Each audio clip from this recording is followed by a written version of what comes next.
Yeah, I don't know who arranged them, but it's not in a straight line. I had to curve. I don't know where that gopher hole came from, but that wasn't cool.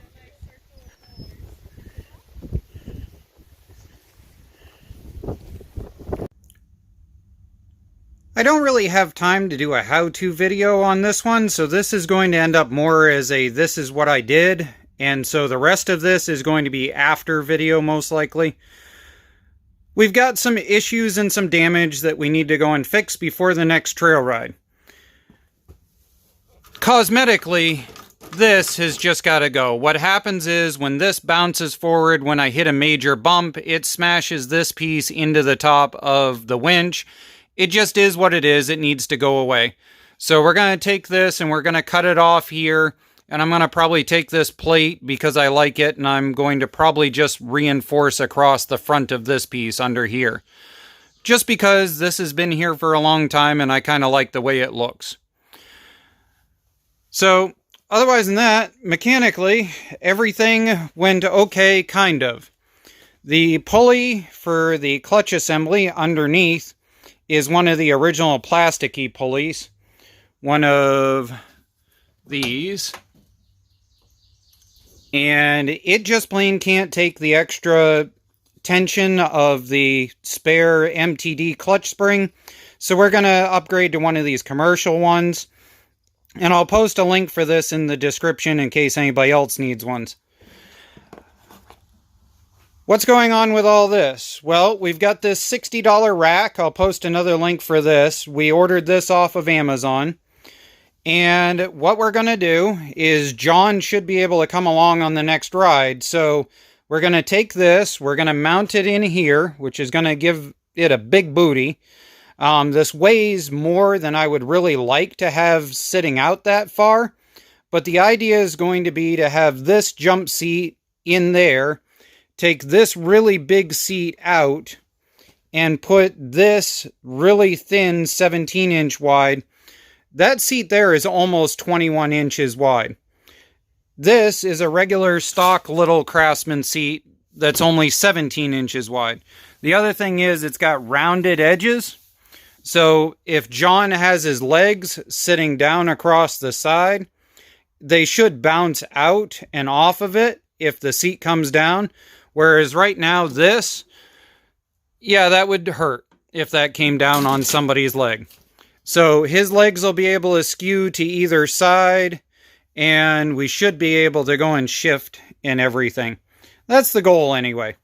So this has an independent piece like this, and it's made to go in a regular 2-inch hitch. I'll post a link for one of those also in case you need one. But my goal is to stick it right here and reinforce in underneath the frame. That way it won't bend or do anything stupid.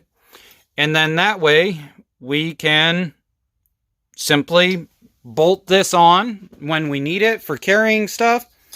And then we're going to make this. See, this has an independent piece here. Right there. We're going to make that so it bolts through. And that way we can just simply go and bolt that on when we need it. And I like these seats because they're deep dish and they're waterproof. So that way there's less likely to go and end up throwing him around. The other debate that I'm in is this is a Craftsman thing that you can get on some of the bigger Craftsmans and the Husqvarnas. Except for the problem with it is that if this comes back, it pinches here. So I was debating maybe making a handle piece that comes out, kind of a, you know, oh shoot handle. But let's build something. Right now we've got the whole entire pan off, and I wanted to come over here. And this is what you guys can hear at the end of the last mudding video. If you actually watch, I can actually move it sideways, lift it, roll it around, and everything else. So I think the input on that is done. I thought I had bearings for it, but apparently I don't. What I do have is the original main mud mower's transmission that I'm going to break down and re-weld the locker block that's in the rear of it. This is another welded up tranny. This is what happens with most of these spicers, unfortunately, is, if you can hear that, It's the input bearings. Now, these input bearings are replaceable. I've done videos on this in the past. They just plain don't seem to hold up over time, though, because they're so thin. Also, if you go to do these input bearings, you need to actually pull the whole top of the transmission to do them. They don't punch down in, and you can't pull them back up. They have to come this direction from the inside. So as it is right now, we're going to get this rebuilt. That way we can drop it in here. And then the pan is off so that I can be able to weld the bar in that goes for the back rack and reinforce it. I'd like to go and put something across here for a piece of square stock, just to give it that little extra. So back in my older videos, you're going to see a locker block design locker. And the thing about doing a locker block is that you don't weld it up well. It's inside of the bull gear. You weld it up after you pop that bull gear off. So we take this bull gear off, we set this back down in, and we weld all four sides, and that's what makes a locker block insanely strong. So weld this one, roll it over, weld this one, roll it over, weld the opposite, and then do the same thing back and forth. And if you did it correctly, that bull gear slides back on and this thing goes back together. MST 205 is in. Linkages that originally went to the spicer have been shortened. I'm running into some issues, but we're just going to run it. Long story short is the linkage shortening made it so going into reverse is practically almost impossible. So we're just going to try to not put ourselves in a situation of needing reverse, I guess. Now we've got this. This is just tack welded down in underneath so I could put these pins in. I'm going to take and weld all of this solid underneath. I'm going to unbolt this. I'm going to slide this whole assembly forward. And I'm going to butt it in so that it comes in and around into this. She's going to be a tiny bit of a big booty, but we'll go from there. As you can see, it is dark outside.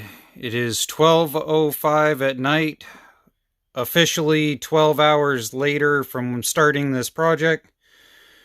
I didn't get a chance to go and fix the hood.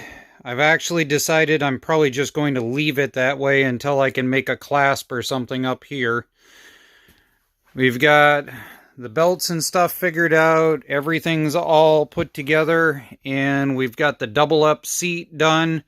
I really don't like these thin Craftsman seats for off-roading in because they don't tend to hold you very well, but it allows for a really thin area here so that somebody can put their leg out and around or up against.